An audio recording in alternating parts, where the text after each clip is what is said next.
El tema de esta noche es el libro de las Crónicas y quiero comenzar con esta afirmación hermosa que hace San Pablo a Tito, en la cual encuentro un resumen perfecto de lo que es el plan de Dios en la salvación de nosotros como individuo y como pueblo.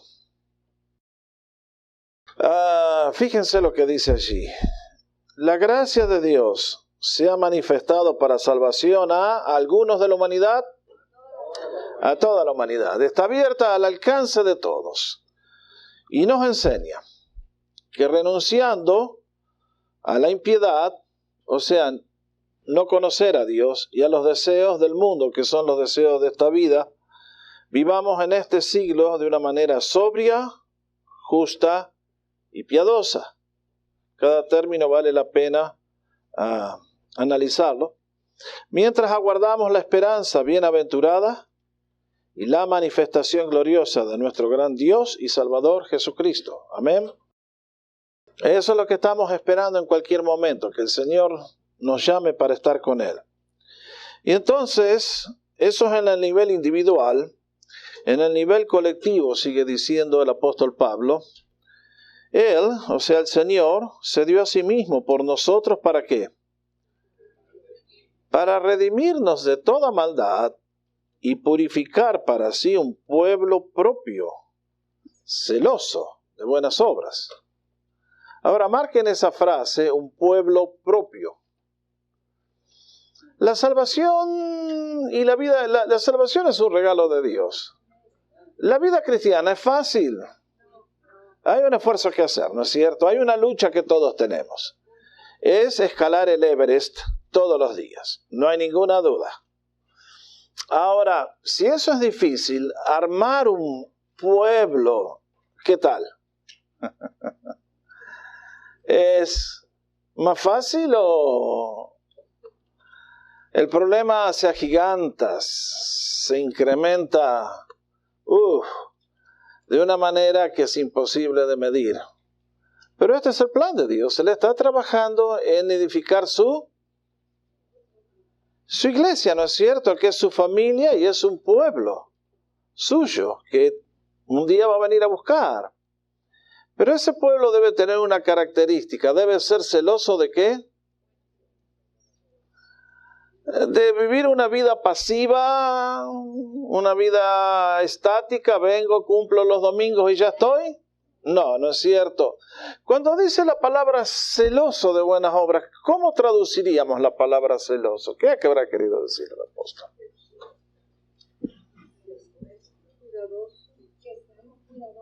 Cuidadoso, bien dicho. ¿Qué más? Más fuerte, compañeros, así todos escuchamos. Respetuosos en la palabra, gracias. Dispuestos, correcto. O sea, creo que y dispuestos y de una manera sino intensa, ¿no es cierto? No wishy-washy, como dice acá. ¿Cómo es que dicen washy-washy? ¿Qué sé yo? Que Dios los bendiga. Va. ¿Cómo se dice, Jennifer? Exactamente. Wishy-washy. Wishy-washy. Voy a tratar de recordarlo. Gracias, querida. Ustedes saben, ¿no es cierto? No de una manera casual, indiferente con las obras, pero realmente de una manera intensa. Y este es un desafío grande, ¿no es así? Cambiar uno cuesta y ser parte de una comunidad nueva donde buscamos glorificar a Dios en todo lo que hacemos es un desafío increíble, queridos. ¿Y por qué es difícil? Porque el pecado vive dentro nuestro y Satanás anda todo el día como un león rugiente buscando crear conflictos. Si hay algo que ilustra la historia del pueblo de Israel es que lograr ese objetivo es bastante complicadito. Ahí tienen un pueblo que fue escogido especialmente por Dios para cumplir una misión especial. Son los representantes de Dios para toda la raza humana y son, sin embargo, aquellos que, como vamos a ver una vez más en esta noche, no estuvieron a la altura de todos los privilegios que el Señor les otorgó por causas que estaban dentro de ellos y como pueblo. Ustedes y yo hemos avanzado en este estudio hasta aquí, analizando los libros de la Biblia. A ver, ¿quién se anima a repetir todos los libros que hemos estudiado hasta aquí de memoria?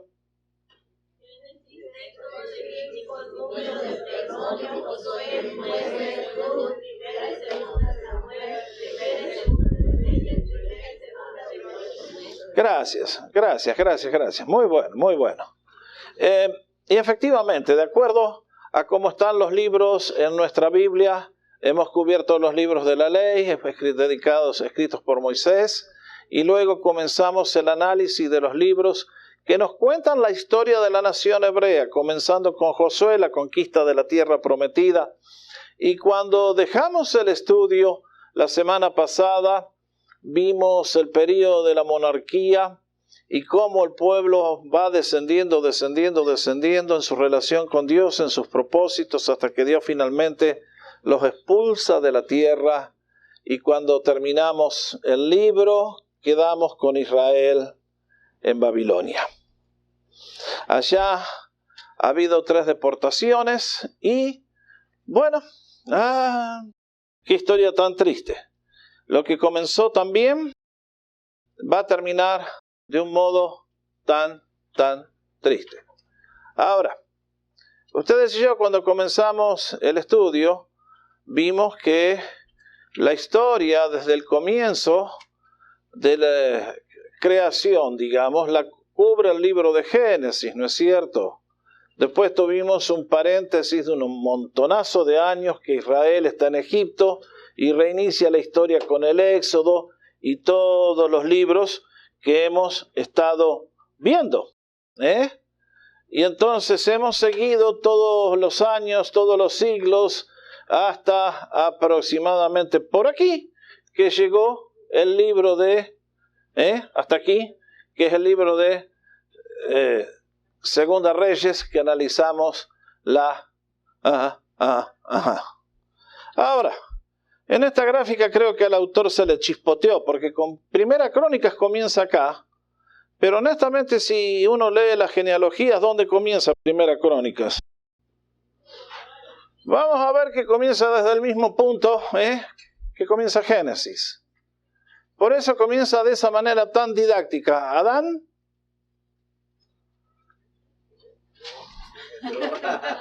Set, Enoc, así nomás, uno tras del otro. Y se larga una chorrera de nombres que uno dice, qué increíble, ¿no es cierto? Y de un plumazo, el cronista nos da el nombre de un montonazo de gente, de judíos ahí, que llegan hasta la época de lo que vamos a estar viendo ahora en esta noche. Si ustedes se han tomado el tiempo de leer Primera y Segunda Crónicas, saben que es, una vez más, un solo libro. Y a diferencia con los anteriores, encontramos que hay una genealogía, si ya vamos a ver por qué, y vamos al último capítulo de Segunda Crónica, si tienen sus Biblias, busquen, que a diferencia con Segunda de Reyes que vimos la semana pasada, hay 4 versículos que se agregan que hacen una diferencia gigantesca en el tiempo que cubre este libro. Digo este libro porque ustedes saben que Primera y Segunda Crónicas son un solo libro en el original, ¿correctamente? Correctamente, muy bien. Entonces, fíjense que el libro termina casi en el mismo lugar donde termina Segunda Reyes, excepto que se agrega a partir del versículo 22 una información que nos muestra un aspecto completamente distinto. ¿Qué nos dice aquí? Muy bien, lo tienen todos, más al primer año de Ciro, rey de los persas, para que se cumpliese la palabra de Jehová por boca de Jeremías, Jehová despertó el espíritu de Ciro, rey de los persas. No, esa es una palabra que ustedes no conocen.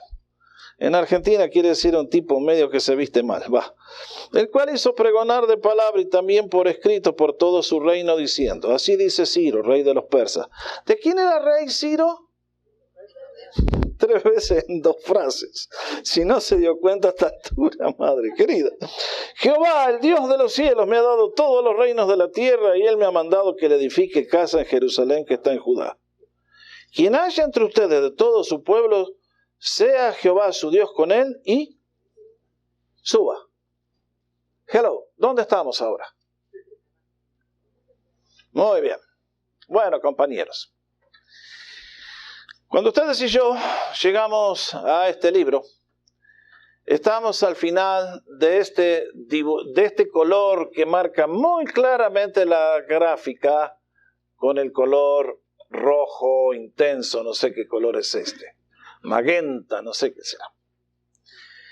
Y aquí ustedes se dan cuenta que hemos estado repasando la historia de Israel, ya lo vamos a ver en un ratito, y concluye con la deportación, la dispersión, como le llamamos, a Babilonia, y ahí concluye el libro de los Reyes. Y Crónicas comienza acá, 70 años después. Han pasado 70 años los judíos en Babilonia en cautiverio. Y ahora el nuevo emperador que gobierna el mundo da un decreto. Los que pertenecen a este pueblo, Dios me ha dado una orden que le construya el templo y los que quieran ir, que Dios me los bendiga. Entonces, este libro se escribe 70 años después que los reyes terminaron. ¿Estamos de acuerdo? 70 años. Fueron 70 años de cautiverio. Ya vamos a ver por qué. Dios dijo que los iba a tener 70 años en Babilonia y después iba a mover su mano e iban a regresar a la tierra de la cual ahora eran expulsados. Ahora, en estos 70 años, ¿cómo se imaginan que habrá vivido la comunidad judía en Babilonia?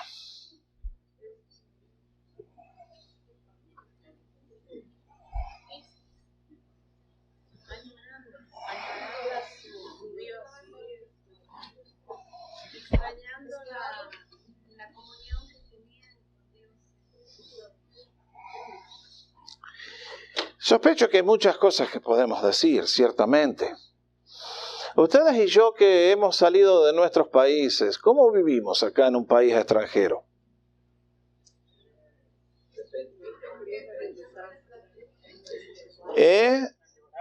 Por un lado, trabajamos porque tenemos que trabajar y nos mezclamos con todos los locales.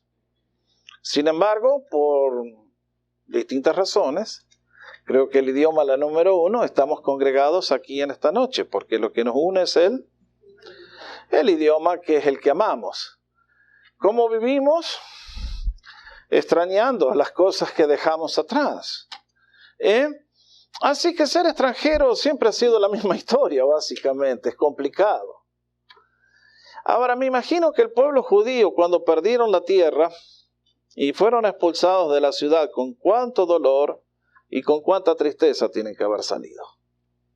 Pero llegaron a una tierra prometida, llegaron a la capital del imperio de aquel entonces, y voy a poner la gráfica para que... Ahí tienen ustedes, de Jerusalén, Nabucodonosor los arrastra por todo esto que era la media luna, fértil como se le llama, porque acá es todo desierto, y entonces estas eran las rutas que se hacían, y los trae a la ciudad de Babilonia, que está ahí al costado del río Éufrates, en el actual país de Irak, correctamente. Así que ahí se establecen. Es la capital del imperio.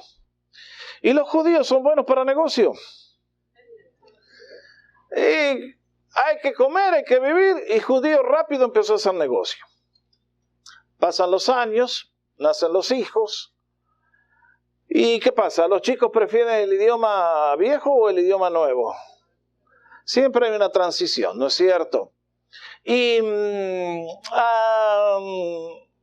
¿dónde se iban a congregar? Tenían que trabajar, pero había que congregarse.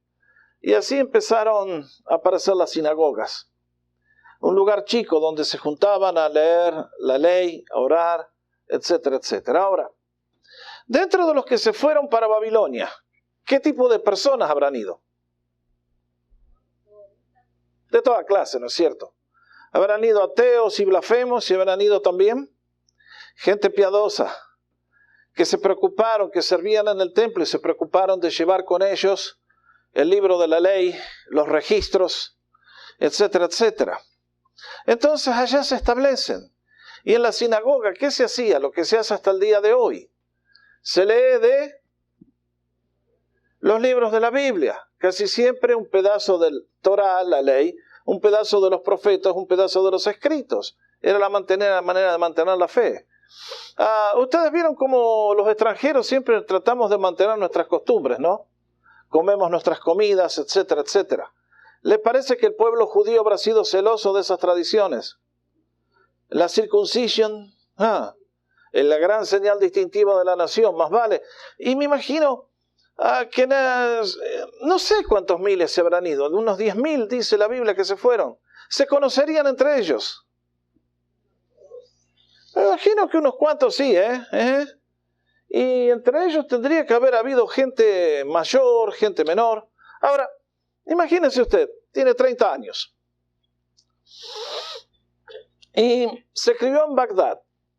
Y iba a la sinagoga, lo llevaban de chiquito y un día usted escuchaba los relatos del abuelito que le contaba de ese templo en Jerusalén que era tan magnífico y tan hermoso, tan glorioso y que un día lo que pasó y cómo fue destruido y cómo fueron arrastrados y ahora vivían. Y usted tiene 30 años, nació en Babilonia, ha escuchado esas historias y un día escucha en CNN que el gobierno dice, bueno, a ver, el pueblo judío, el parlamento acá acaba de pasar una ley que todos los que quieran volver pueden hacerlo para edificar el templo en Jerusalén. ¿Qué hubiera hecho usted?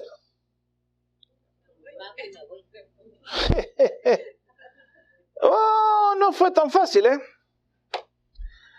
¿Habrán respondido todos los judíos se pegaron la vuelta? No. ¿Por qué? Están establecidos, hay negocio, los hijos están en la escuela, los nietos. Ahora yo me imagino que cuando se corrió la noticia, y quiero mostrarles la próxima, porque ya lo vamos a ver a todos estos detalles un poco más adelante, pero les doy un anticipo. Ustedes ven, actualmente esto es todo Irak, y acá al lado, ¿quién está? Sí, actualmente es el gobierno de los ayatolas. ¿Qué país es ese? Irán, donde están todos los cuerdos y todos los dementes, están todos reunidos ahí. Entonces, va a haber un cambio. En esos 70 años que están en el cautiverio, el imperio va a pasar, esta gráfica lo que intenta es, se van a otro país y va a haber un cambio. El imperio mundial, que es Babilonia, va a ser reemplazado por otro imperio mucho más grande, que es el imperio de los... Exacto. Y entonces, ustedes alcanzan a ver que... Miren cómo se extendió esto, porque Babilonia queda acá está la tierra de Israel, y este es un imperio mucho más grande. Vean hasta dónde llegan, casi hasta allá, Mongolia, la frontera con la India. Los persas se extendieron increíblemente. Entonces, son ellos los que toman el control del mundo, y Ciro es el principal en la historia. Y ya lo vamos a ver cuando lleguemos a Isaías, pero Dios a Ciro lo había profetizado 200 años antes, que él era el que iba a dar el decreto, que efectivamente leemos, de reconstruir el templo. Y efectivamente fue así. Entonces, Dios a través de Ciro da la orden de que el templo sea reconstruido. Lógicamente, esto produjo un desafío. ¿Quiénes volverían? ¿Quiénes se quedan? Me imagino que cuando escucharon los judíos la noticia de que Ciro daba la posibilidad de reconstruir el templo, se imaginan los comentarios, ¿no? Ajá, vamos a reconstruir el templo. ¿Y quiénes van a volver? Primero, queremos estar seguros que los que vuelven son verdaderamente judíos.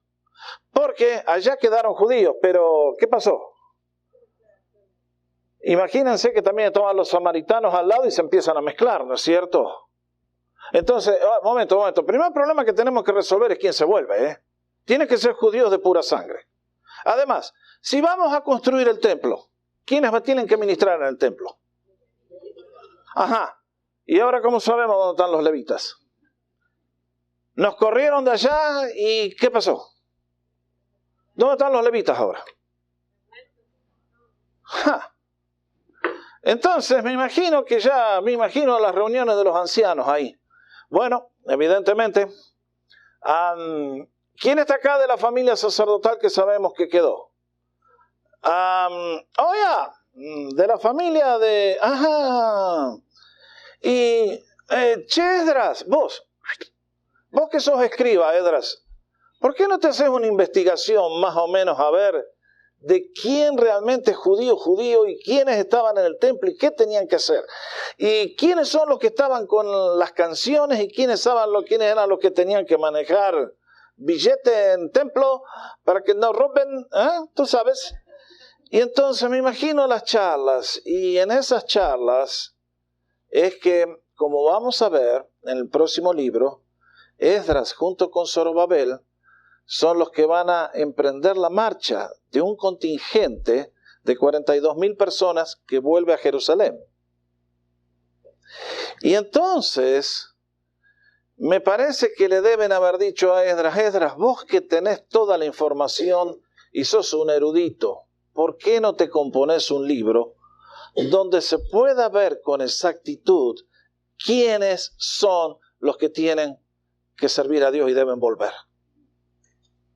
Y entonces ahí es que entendemos el libro de las Crónicas. Cuando ustedes y yo abrimos ese libro, vamos a ver en el bosquejo que les acabo de entregar, que tiene básicamente 4 grandes secciones. Los primeros 9 capítulos están dedicados a las genealogías. Y uno dice, pero ¿y a quién le interesa esto? ¿Por qué Dios puso en la Biblia esos capítulos? ¿Pero por qué no los arrancamos? Para nosotros no tienen ningún sentido. Para el pueblo judío de ese momento, estaban discutiendo quién iba a servir y quiénes iban a ministrar. Miren si tenía importancia. Ahora, el pueblo judío, como vamos a ver en un momento, era un pueblo muy cuidadoso de sus cosas.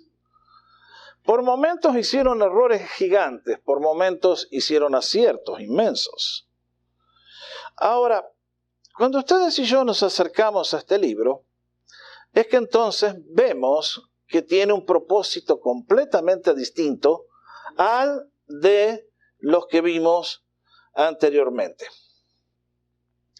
Hay personas que los han leído y nos dicen, bueno, estos libros están de más, son mera repetición de lo que ya dijeron en Primera y Segunda Samuel y en Primera y Segunda Reyes.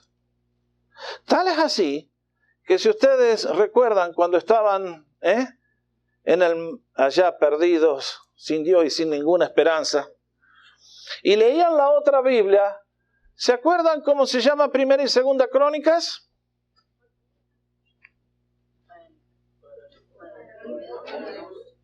Si miran las versiones católicas antiguas, van a encontrar esa palabra griega, paralipómenos. Las versiones nuevas, como la Biblia de Jerusalén, las llaman como nosotros, crónicas. ¿Qué quiere decir paralipómenos? Básicamente, omisiones. Se ve que cuando tradujeron la Biblia del hebreo al griego, el que armó la cosa dijo, bueno, evidentemente este libro cuenta todo lo que no contaron los otros. Y dijo, estas son las omisiones del otro y entonces ahora tapamos el agujero. No es ese el propósito por el cual fue escrito Crónicas. Ahora tenemos que entender varias cosas. Que el pueblo tiene que volver a reconstruir ese templo Y hay un gran problema. Cuando salieron al cautiverio, ¿eran nación independiente? Ya estaban bajo la bota de Babilonia, pero básicamente todavía tenían un rey, ¿no es cierto? En la línea de David. Digamos que eran una nación y el trono estaba allí. Pero ahora, cuando regresen a Babilonia, ¿van a ser nación independiente? No. Van a ser bajo el dominio de los persas. Van a estar dentro del imperio. Entonces, lo que antes unificaba la nación, que era el ministerio del rey, ahora ¿quién lo tiene que cumplir? La vida religiosa, el templo. Ahora el templo tiene que pasar a ser el centro de la nación. Y entonces, cuando ustedes y yo nos acercamos a este libro, encontramos que si ustedes prestan atención, van a estar las genealogías, comenzando desde Adán, van a pasar rumbo a ver si tienen ahí el bosquejo que les entregué, tal vez lo pueden ver de una manera más gráfica. O si lo quieren hacer con la Biblia en la mano.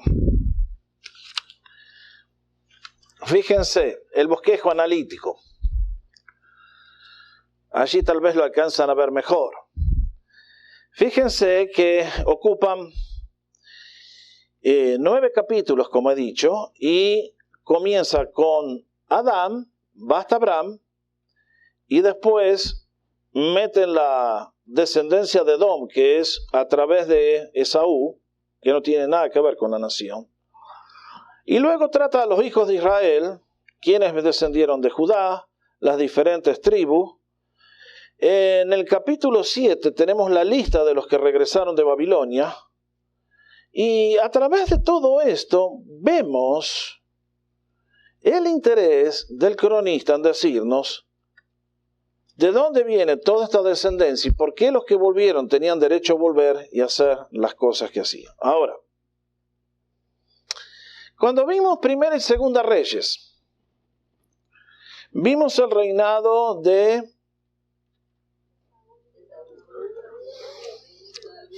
David, Salomón y el resto, ¿no es cierto? El reino se divide en 2 partes, ¿correcto? Después de Salomón. ¿Vimos los reyes del norte y los reyes del sur? Sí. En Crónicas, ¿vamos a ver los reyes del norte? No. ¿Por qué? Porque fueron dispersados hace ya más de 250 años, no pertenecen a la línea davídica. ¿Y qué hicieron ellos? ¿Ellos fueron los que fueron parte de la construcción del templo? No, más vale se hicieron todos idólatras. Entonces el cronista va a trazar la línea del rey David. Y va a agregar un montón de detalles en cuanto a cada uno de esos reyes hicieron en relación al templo. Vamos por parte. En el reinado de David, por ejemplo, comienza el segundo bloque de las crónicas. Fíjense que apenas hay una mención de Saúl. Cuando muere son 14 versículos. Al cronista no le interesa la vida de Saúl. That's it. Chao. Bye. Bye bye. Él apenas lo menciona por ser el primer rey. Ahora, cuando comienza el reinado de David, vamos a notar varias cosas. Que al cronista no le interesan los aspectos negativos de la vida de David. Ni le interesa tampoco los detalles de la niñez. Cómo derrotó a Goliat. Cómo fue perseguido por Saúl. ¿Le interesa eso? No. Va directamente a cuando David es coronado como rey. Y entonces nos cuenta la conquista de Jerusalén, los valientes de David, el ejército de David. Pero lo principal en la vida de David es, como analizábamos la semana pasada, que David, si es el hombre según el corazón de Dios, es porque él tenía en su corazón que exaltar al Señor en todo lo que hacía con su vida. Y entonces, ¿qué encontramos? Que el arca, ¿se acuerdan? Por allá la llevaron a una batalla y quedó tirada, perdida en un campo. ¿Y a Saúl le importó traer el arca de regreso? Nada que ver con nada. Como él andaba en otra cosa, el arca que se queda allá. Y lo primero que hizo David, apenas conquistó Jerusalén, ¿qué fue? Tenemos que traer el arca. ¿Qué es esta barbaridad? Que el centro de la presencia de Dios para la nación está tirada en un campo allá. Entonces, ahí tenemos el relato de cómo David ordena que el arca llega a Jerusalén. Y allí tienen los detalles, cómo la traen desde Kiriat Jearim a Obed Edom, y cómo lo fusilaron a Asa, ¿se acuerdan? Porque el arca media se movió y la quiso sujetar y Dios lo fulminó. Entonces tuvieron que aprender que el arca tenía que ser tocada solamente por los levitas, tenía que ser hecho de la manera correcta, no era suficiente la buena intención. Allí tenemos un hermoso salmo que David canta el día que traen el arca a Jerusalén. Los levitas toman el servicio, aunque está solamente debajo de una lona, y David tiene el deseo de construir el templo. Ese es su gran deseo. Y entonces luego nos cuentan algunas de las conquistas militares de David, pero vean la última parte, de los capítulos 21 al 29. ¿Qué le interesa al cronista? La obra que David hizo en relación al templo. Y acá nos da 1.000.000 de detalles que ciertamente no están en los otros libros. ¿Se entienden? ¿Estoy hablando muy rápido? ¿Muy bien? Entonces vean la lista de cosas. Ustedes tienen la Biblia en la mano, lo pueden hacer. Se escoge el sitio para construir el templo. Se traen los materiales de regiones distantes. David le da el encargo a Salomón, encarga a los príncipes que tienen que trabajar, los levitas, los cantores, los músicos, quienes tienen que estar, los ujieres de comunidad, los encargados de los tesoros del templo, y luego vienen las últimas instrucciones y David parte de la escena. Y ahí termina el libro de Primera Crónicas. ¿Estamos de acuerdo? Entonces ustedes ven, Esdras, ya le estoy diciendo quién escribió el libro, ya después les demuestro cómo. Hace un análisis, watch it. Los judíos vienen de por acá, por acá, por acá, por acá, estos son los que vuelven y estos son los que van a ministrar, genealogías. ¿Quién es el gran héroe después de las genealogías? David. ¿Por qué? Porque en su corazón se propuso construir el templo y preparó todo y organizó la tarea para el día que Salomón comenzara la construcción. Pasamos al segundo de los libros, la continuación, y aquí aparece una vez más Salomón. Y ahí tenemos la historia de Salomón, pero una vez más, fíjense cuando lo lean, que no nos va a contar de los errores de Salomón, no nos va a contar de las metidas de pata de cuando se hizo viejo. Al cronista esas cosas no le interesan. Lo único que le interesa es ver qué hizo Salomón con respecto al templo. Él es el que lo construye, él es el que lo dedica, él es el que hace la oración, el que bendice al pueblo, el que la nube de la presencia de Dios viene y llena la casa. Tremenda experiencia. Entonces, el cronista agrega algunos detalles siempre, como la visita de la reina de Seba, etcétera, etcétera, para darnos a conocer otros aspectos que secundarios. Pero recuerden, el corazón de la historia es el templo. Ahora, ustedes y yo lo vimos en la última clase. Después de Salomón, ¿qué pasa? Se divide el reino. Entonces, el cronista simplemente nos va a contar la división y pasa otra cosa. Ahora, creo que aquí comienza una etapa que si siguen el bosquejo lo van a ver mucho mejor. Y es que mientras el reino del norte se hacen todos paganos, idólatras, sin querer también de a poquito la influencia de las tribus locales, de las culturas locales malas del norte, comienzan a meterse también en el reino de Judá.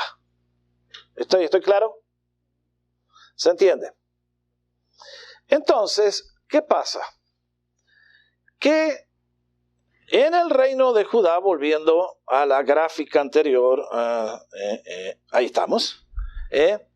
Todos estos, ya lo dijimos, Jeroboam, para que la gente no se le venga a Jerusalén, puso en Dan y Betel un sistema idolátrico. Y todos estos reyes fueron uno peor que el otro, y finalmente Dios los echó y se perdieron para siempre. Pero acá, aunque el proceso es mucho más lento, mucho más largo, recorrieron la misma ruta. Y ustedes encuentran este fenómeno en el relato de Crónicas, que nos cuenta un rey que hizo algo bueno y luego parece que vienen tres que hacen algo malo. Y luego viene otro que hace bueno y otros 3 o 4 que hacen mal. Y otro que hace bueno y 3 o 4 que hacen mal. Y los que hacen bueno son considerados buenos, ¿por qué?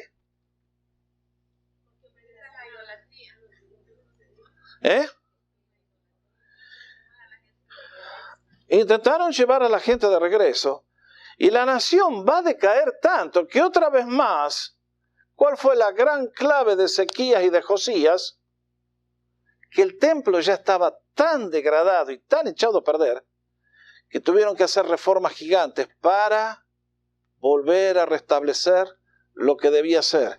Y se acuerdan cuando leímos hace 3 o 4 domingos atrás, 5 domingos, que hablamos del libro perdido. ¿Y dónde estaba ese libro perdido? En el templo. Y uno dice, tan grande fue por eso, fíjense ustedes, la división del reino. Primera declinación. La computadora se olvidó la D ahí, así que es declinación. Y quiero que busquen el relato de 2 Crónicas 13, porque es muy gráfico y muy elocuente. Perdón, ¿qué puse? Sí, 2 de Crónicas, capítulo 13. Vamos a buscar de los versículos 5 al 21, quiero leer. Porque esto... el reino se acaba de dividir y en esos primeros años la lucha entre Judá e Israel era muy fuerte. ¿Por qué? Porque se querían a ver quién se quedaba con mayor cantidad de territorio. Y entonces ahora, en este relato, Jeroboam, que está acá, en el norte, y es el idólatra y el malo y el perverso, y Abías, que es el segundo rey que tiene Judá. ¿Vamos bien? Vamos a leer el relato. Vean lo que pasa. Van a ir a la guerra entre ellos, entre hermanos, ahora se acuchillean. A los 18 años del rey Jeroboam, reinó Abías sobre Judá. ¿Se entiende? El reino del sur. Y reinó 3 años en Jerusalén. El nombre de su mamá fue Micaías. Y hubo guerra entre Abías y Jeroboam. Entonces Abías ordenó batalla con un ejército de 400.000 hombres de guerra, valerosos y escogidos.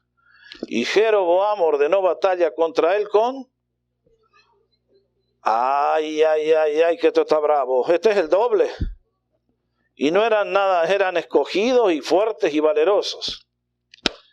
Y se levantó Abías sobre el monte de Semaraim, que está en los montes de Efraín, y dijo: escúchame, pibe, y todo Israel. ¿No saben ustedes que Jehová, Dios de Israel, dio el reino a David sobre Israel para siempre? A él y a sus hijos bajo pacto de sal. ¿Sabían cómo se firmaba? ¿Qué es eso, no? Un pacto de sal, ¿sabían cómo se hacía? Ok. Tendríamos que hacer en los casamientos. Los casamientos se hacían así. La historia de Ruth, léanlo, está ahí. ¿Qué hacían? Que el novio, la sal era barata, no era costosa. Y la novia, traían cada uno un cuero atadito con sal adentro. Y cuando no había anillos de oro, lo que hacían era un pacto de sal. Y entonces ella traía su paquetito de sal, él traía su paquetito de sal.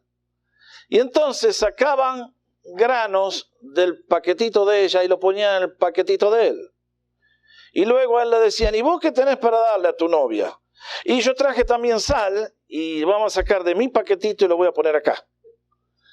Entonces el símbolo era muy simple. Una vez que los granos de sal se mezclaban con los de Acarim, ¿era posible reconocerlos? Es lo que decía, así de indisoluble es el vínculo matrimonial. ¿Se entiende? Bueno, ahora a ver, ¿quién es el próximo que se casa? Ya sabe lo que puede hacer. Ok. Entonces, Abías les recuerda a la nación que Dios hizo el pacto con David, aunque no hubo un intercambio de paquetitos. Era tan seria la cosa como si hubiera sido un pacto de sal. Seguimos. Pero Jeroboam, hijo de Nabat, siervo de Salomón, hijo de David, se levantó y rebeló contra su señor. Y se juntaron con él hombres vanos y perversos y pudieron más que Roboam, hijo de Salomón.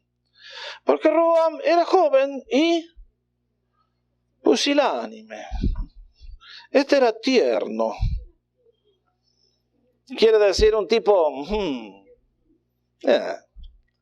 le gustaban las rosas. Y ahora ustedes tratan de resistir al reino de Jehová en manos de los hijos de David, porque son muchos, y tienen con ustedes los becerros de oro que Jeroboam se hizo por dioses. ¿No han arrojado ustedes a los sacerdotes de Jehová, a los hijos de Aarón y a los levitas, y se han designado sacerdotes a la manera de los pueblos de otras tierras, para que cualquiera venga a consagrarse con un becerro y 7 carneros, y así sea sacerdote de los que no son dioses? Es decir, quiere aplicar a la posición de sacerdote, traiga 7 corderitos, hacemos un asado y ya está nombrado. Qué interesante. Mas en cuanto a nosotros, y esta es la parte interesante, Jehová es nuestro Dios, y no le hemos dejado, y los sacerdotes que ministran delante de Jehová son los hijos de Aarón, y los que están en la obra son levitas. Y vean la descripción que hace de las operaciones diarias del templo, los cuales queman para Jehová los holocaustos cada mañana y cada tarde, y el incienso aromático, y ponen los panes sobre la mesa limpia. Esto estaba dentro del lugar santo, y el candelero de oro con sus lámparas para que ardan cada tarde, porque nosotros guardamos la ordenanza de Jehová nuestro Dios, mas ustedes las han dejado. Y he aquí Dios está con nosotros por jefe y sus sacerdotes con las trompetas del júbilo para que suenen contra ustedes, oh hijos de Israel. No peleen contra Jehová, el Dios de vuestros padres, porque no van a prosperar, muchachos. Pero Jeroboam hizo tender una emboscada para venir a ellos por la espalda, y estando así delante de ellos, la emboscada estaba a las espaldas de Judá. Y cuando miró Judá, he aquí que tenía batalla por delante y a las espaldas, por lo que clamaron a Jehová, y los sacerdotes tocaron las trompetas. Entonces los de Jehová gritaron con fuerza, y así que ellos alzaron el grito, Dios desbarató a Jeroboam y a todo Israel delante de Abías y de Judá. Y huyeron los hijos de Israel, y Dios los entregó en su mano. Y Abías y su gente hicieron en ellos una gran matanza, y cayeron heridos de Israel, más grande que el ejército de Abías. Fíjense. Así fueron humillados los hijos de Israel en aquel tiempo. Y los hijos de Jehová prevalecieron porque se apoyaban en Jehová, el Dios de sus padres. Y etcétera, etcétera, etcétera. Pero ustedes se dan cuenta de lo que está diciendo. Acá Abías está diciendo, nosotros le damos prioridad al templo. Es fundamental para nosotros. Ustedes se han apartado y a partir de ahora la pierden siempre. Y efectivamente fue así. Ahora, Abías, dentro de todo, fue un buen rey. Y su hijo que le continúa, Asa, lean la historia, fue un muy buen rey también. Pero sin embargo, fíjense que están en la primera declinación porque empiezan a aparecer lugares altos de adoración a los demonios. Entonces, luego de Asa viene Josafat, que lean la historia y es apasionante. Pero luego que pasa Josafat, las cosas comienzan a desmejorarse. Joram se casa con la hija de Acab. ¿Qué tenía en la cabeza ese muchacho para hacer eso? Acab fue el peor de las tribus del norte. Y este va y se casa, de relajo. Después hay una revolución y toma el control Atalías, una mujer. En fin, sigamos a la próxima etapa. Lean ustedes el relato. Yo no se los quiero contar, no les quiero privar el beneficio a ustedes de la lectura. Pero la línea davídica sobrevive con un niño escondido en el templo por 6 años. Tremendo. Pero viene Joás, que es justamente el niño que preservaron. Y tiene un mentor que se llama, ahí está el nombre, Joiada, que mientras fue su mentor, la nación para arriba. Murió Joiada y otra vez de vuelta para abajo. Joás, mientras estuvo acompañado, anduvo bien. El día que se fue de la casa, la regó completamente. Hizo todos los pecados de los demás. Y empieza la otra etapa de declinación. Es increíble porque Usías fue un buen rey. Este es el rey que está gobernando, ya lo vamos a ver cuando estudiemos Isaías. Y en esos 52 años la nación prosperó, fue firme, fue fuerte. Pero Usías, en los últimos años de su vida, ¿se acuerdan lo que le pasó? Terminó leproso por abusar del poder. Un día se fue a meter al templo a ofrecer incienso. Y los sacerdotes le dijeron, rey, no haga eso porque se la pegan. Y el tipo dijo, no, ¿a mí qué? Y Dios lo tocó y quedó leproso. Y después de ahí, fíjense en lo que es el poder de los resentimientos. Si ustedes se fijan, Jotam y Acaz no pisaron el templo nunca más y empezaron a hacer desmanes. Un desmadre total. Increíblemente de Acaz, que es un perverso, nace un tipo extraordinario como es Ezequías. Y entonces viene esta gran reforma, que se restablece el culto en el templo. Después de décadas se vuelve a celebrar la Pascua. Y sin embargo, tiene que pasar un momento difícil, ya lo vamos a ver. Pero después de Ezequías, aparecen dos, uno peor que el otro, Manasés y Amón. Increíblemente, a pesar de ser Amón un perverso, tiene un buen hijo que es Josías. Y es él el que comienza las reformas del templo, y ahí es que aparece el libro de la ley. Pero sin embargo, Josías muere, muy jovencito, lamentablemente, y entonces vino el cautiverio y toda la historia que ya conocemos. Y entonces, el templo queda arrasado por Nabucodonosor. Y ahora pasan 70 años y hay que reconstruir el templo, porque ¿quién es el que está moviendo las cosas? El Señor es el que gobierna las cosas de este mundo, compañeros, y no hay quien pueda contradecir sus propósitos. El Señor controla la creación y controla la historia.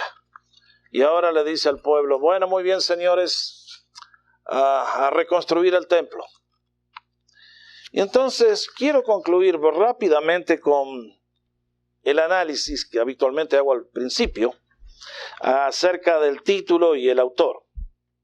Así que, si les preguntan ¿para qué se escribieron las crónicas? Para una sola palabra se tienen que acordar. ¿Cuál es?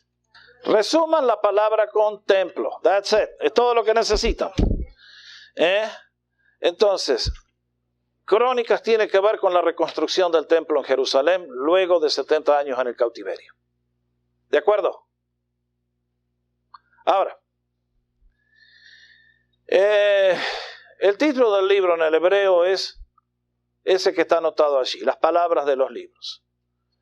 Cuando fue traducido al griego le pusieron paralipómenos, y cuando se tradujeron al latín se le puso crónicas. Ahora, cuando uno habla del autor del libro,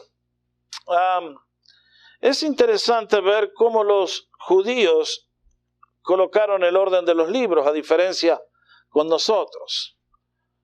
Nosotros tenemos los primeros 5 libros de la Biblia, idénticos, pero después vimos que ellos colocaron los profetas anteriores porque dicen que estos 4 libros fueron escritos por profetas. Y luego hablan de los profetas mayores que son para nosotros. Estos ya los vamos a ver. Pero luego, qué interesante, que lo que para nosotros continúa aquí, para ellos abrieron esta sección, que es los libros históricos. Y en ella hay básicamente 3 libros. Daniel, Esdras, Nehemías, que forman un solo libro, and Chronicles. ¿De acuerdo? Qué interesante, ¿no? Es como que los judíos dijeron, bueno, efectivamente, acá comienza la cosa, acá termina la historia. Todo el resto entra dentro de estas 2 puntas. Y el autor de estos libros, ¿quién habrá sido? Muy bien. Vamos a la Biblia de vuelta. Vamos a los versículos que leímos hace un ratito atrás, el decreto de Ciro. Segunda Crónicas 36.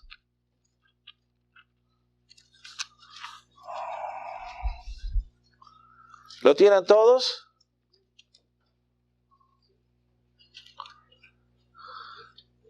¿Estáis todos vosotros en la misma página? Vamos, ¿no es cierto? Como dice el versículo 22, mas al primer año de Ciro, rey de los persas, y ya lo leímos, pasen al comienzo de Esdras. ¿Qué leemos?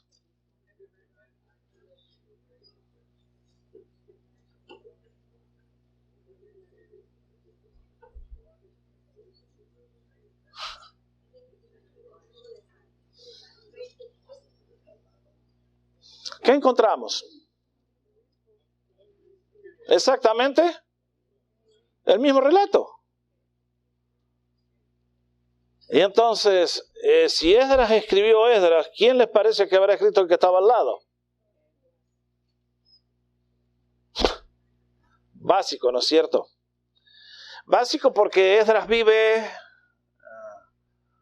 antes del cautiverio, durante el cautiverio, después del cautiverio. Durante y después, ¿no es cierto? Porque él va a encabezar el retorno a Jerusalén. Entonces, uno se encuentra con que es evidentemente la misma mano, el mismo autor que está escribiendo los libros. Y ciertamente la tradición judía se lo atribuye a Esdras. Y no hay ningún problema en eso, lo entendemos muy bien. No veo ninguna razón para desacreditar a Esdras. Por lo que uno lee, cuando uno lee el libro de Esdras y Nehemías, Esdras era un erudito en las escrituras y evidentemente era un hombre que tenía muchas capacidades. Y para eso les quiero mostrar algo del trabajazo que se mandó Esdras al componer este libro. Si ustedes quisieran escribir una biografía de Lincoln, el presidente, digamos, o del presidente Reagan, para hacerlo más corto, que está más cerca, ¿a dónde irían? ¿A dónde irían a estudiar? ¿Qué leerían? ¿Qué investigarían? ¿Qué harían ustedes? ¿No es cierto? Revisaríamos bibliotecas, autores que escribieron. Iríamos a Washington a ver qué cartas quedaron ahí. Iríamos a la biblioteca del presidente aquí en Simi Valley. Iríamos a los canales de televisión a ver entrevistas. Ustedes y yo haríamos una investigación completa, ¿no es cierto? Antes de lanzar una biografía, porque va a ser leída por gente erudita que sabe mucho y por lo tanto tienen que investigar. Ahora vean ustedes la cantidad de fuentes que consultó Esdras al escribir las crónicas. Vean ustedes. Allí tienen una lista. Esperen que viene la segunda. Cita 15 obras de referencia, que realmente es muy notable. Si quieren después, así no pierden tiempo ahora, les hago la copia de esto y se las doy, si a alguno le interesa. Pero vean la cantidad de cosas que Esdras va a citar. Todas las palabras literales les puse tal como aparece aquí, en el libro. Está hablando en las crónicas y dice, de acuerdo a registros antiguos. Esdras, ¿cómo es la cosa? ¿De dónde sacaste esos registros antiguos? ¿Estaban hechos en piedra con cincel? ¿Estaban escritos en cuero de animales? ¿De dónde sacaste esas cosas, Esdras? Segundo, el libro de los reyes es el que leímos nosotros. Hay comentarios sobre lo anterior. Esto ya lo vimos cuando estudiamos 1 Samuel. Habla de las crónicas de Samuel, habla de las crónicas de Gad, habla de las crónicas de Natán. Y uno dice, había gente que escribían, guardaban. ¿Quién preservó esas cosas? Recuerden que cuando estaban en Judea está bien, pero ahora fueron al cautiverio. Se podría haber perdido todo. ¿Quién guardó todas esas cosas? Y uno dice, lo conocían a Agías, ¿no? Este comía mucho chile, por eso tiene eso ahí, qué sé yo. Las visiones de Ido. Este la perdió, se fue ya. Ido, chau. Vean. Y uno dice, wow, las palabras del profeta, el registro de las familias, la historia del profeta, la historia de Jehú, los hechos de Usías, que lo escribió Isaías, y todo lo cita, están todas las citas ahí. Y uno dice, Señor, my goodness, ¿qué nos demuestran estas 15 fuentes? Primero, que Esdras era un genio, era un historiador de lujo. Evidentemente, para manejar toda esa información, el hombre tenía que haber tenido una mente muy especial. Y segundo, que evidentemente encaró su tarea con una seriedad absoluta. Este no dejó nada sin investigar. Lo que él puso ahí es porque, y uno dice también, Señor, a pesar de la declinación, y a pesar que el templo fue descuidado, y a pesar que el templo fue abandonado, y a pesar que tiraron el libro de la ley, evidentemente la mano del Señor siempre estuvo cuidando las cosas, los registros, para que su pueblo tuviera una base segura. Y uno dice, Señor, qué interesante, ¿no? Porque ustedes y yo hemos recibido este libro bendito que tanta gente nos dice por ahí, ¿cómo no sabemos si no escribió una serie de tonterías? Bueno, vean cómo hacían las investigaciones. Lean la introducción al libro de Lucas.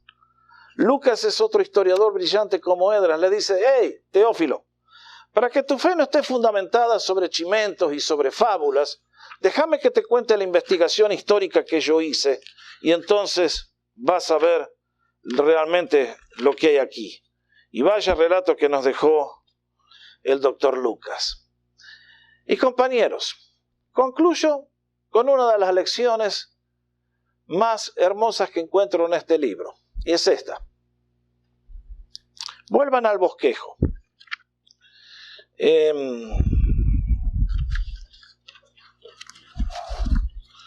Al bosquejo analítico.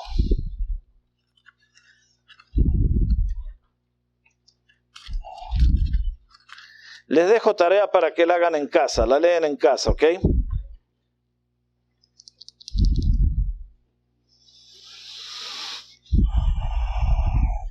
La lección es esta. Cuando estén leyendo en casa, lean, les dije que en los reyes de Judá, después de que el reino se divide, vienen los reyes de Judá, ¿no es cierto? Y que de a poquito fue la cosa bajando. Sin embargo, hubo reyes que intentaron reformas. ¿Quiénes fueron ellos? Leímos a Abías, luego viene Josafat, luego viene, tenemos prácticamente que Joás no tiene problemas, tenemos que llegar al punto G donde dice Ezequías, y después Josías. Y si ustedes notan, ¿les dije bien? Abías, Josafat. Sí, pero ese no entra dentro de lo que estoy tratando de decir. Es esto, a esto voy. Que todos los que intentaron hacer reformas tuvieron ataques externos de ejércitos invasores. Tuvieron que ir a la guerra. Y cada uno de ellos tuvo que pasar momentos de angustia, Uy, muy feo. Y sin embargo, si ustedes encuentran, lean el relato. Leímos el relato de Abías. Porque tiene que ir a pelear con 400 contra 800,000. Les hubiera gustado estar en esa posición. Ahí están emboscados. Y sin embargo, aquel pueblo ora y Dios da la victoria. Lean 2 Crónicas 20.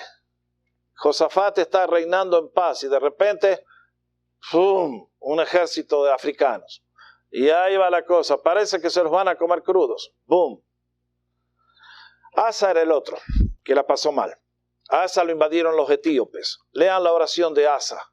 Y finalmente la peor de todas es la que le toca pasar a Ezequías. Cuando el rey de Asiria se le viene con 200,000 personas a sitiar Jerusalén. Y entonces es en esos momentos cuando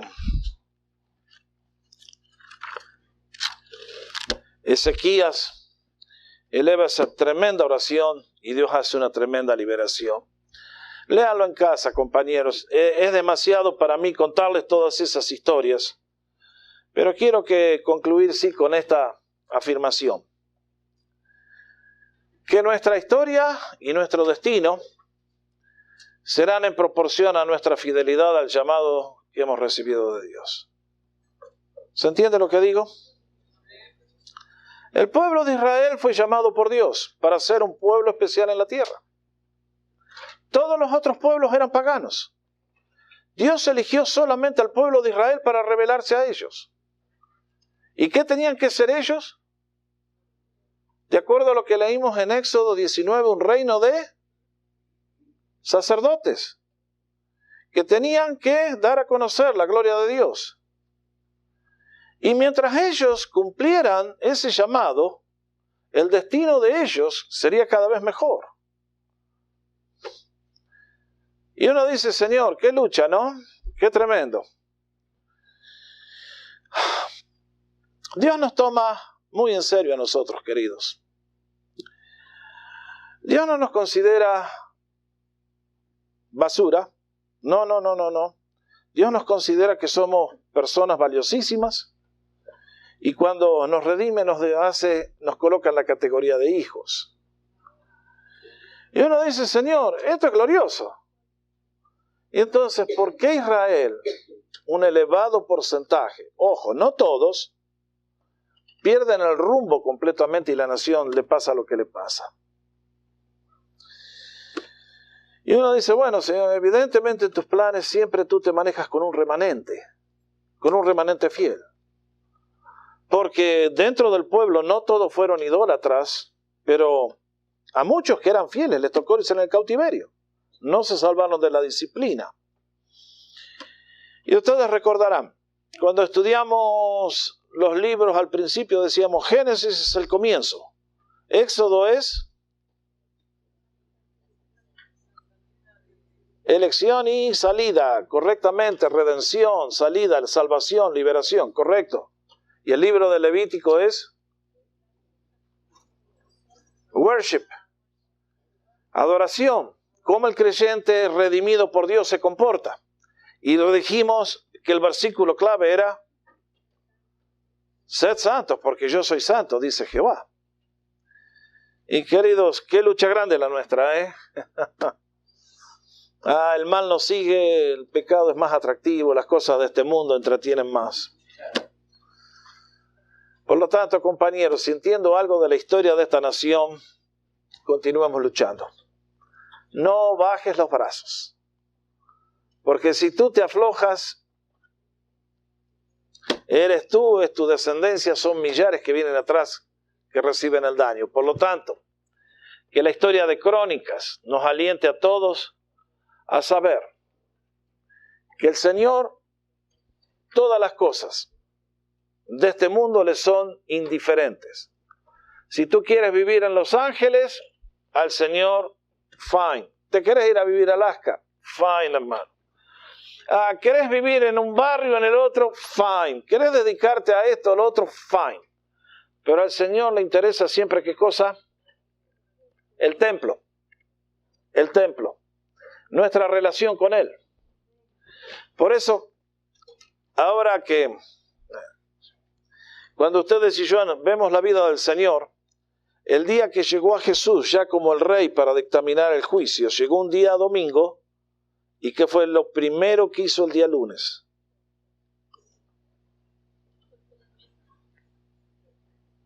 Agarró el látigo, ¿y a dónde fue? Al palacio del gobernador. Ahí sí que hubieran necesitado unos cuantos latigazos. Pilato, miren qué genio que estaba ahí. No, el Señor sabía que no era cuestión de política. ¿Fue a la escuela a mover a todos los gay y no gay, maestro y no maestro? No. El Señor fue a limpiar el templo, porque todo en la vida depende de ese punto. Así que, queridos, la única exhortación que les dejo es, estamos estudiando el corazón de lo que es la vida humana, la historia humana y lo que Dios hace contigo y conmigo. Todo el resto para Dios es secundario, pero nuestra relación con Él y nuestro llamado y nuestro destino están unidos de la mano. Por lo tanto, la lucha es, seamos semejantes a Jesús, sigamos luchando por ser semejantes a Jesús y que el Espíritu Santo nos fortalezca cada día para lograrlo. Así que esa lección que me deja el libro de las Crónicas. Dios fiel con un pueblo y Él va a cumplir sus propósitos. Y Él ha prometido bendecirnos a todos y a sus hijos. Él los tiene en su mano. Y aunque sea un remanente, ese es el remanente bendecido. Así que, si tú perteneces a ese grupo, compañero de milicias, metele con todo porque... Y como decía el apóstol Pablo, porque Él nos redimió para formar un pueblo celoso de buenas obras. Así que, adelante con la tarea, mis hermanos. Hay mucho para hacer para el Señor en esta corta vida que nos ha dado. Que el Señor me los bendiga a todos.